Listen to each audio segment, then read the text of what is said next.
Polsek Sukolilo merilis rekaman momen personelnya melumpuhkan pencuri motor.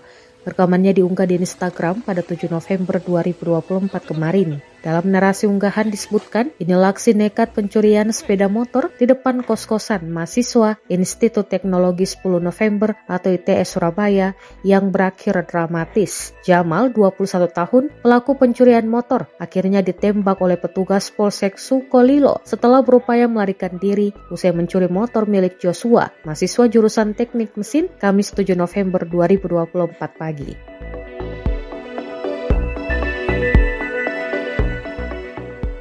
Kapolsek Sukolilo, Kompol Imade Patera Nagara, mengungkapkan bahwa Jamal yang merupakan warga Jatipurwo beraksi bersama rekannya berinisial PR. Dalam aksinya, Jamal bertugas sebagai eksekutor, mengambil motor korban di Jalan Asem Payung, Sukolilo.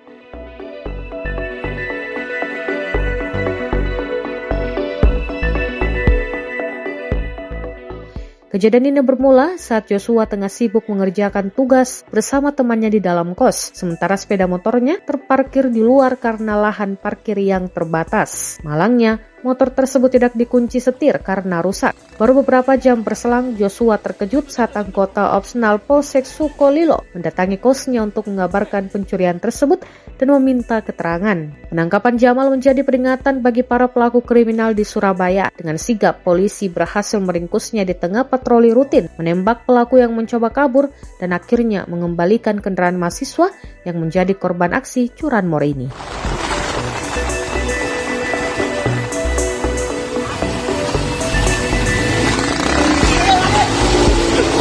Tahu. Weh.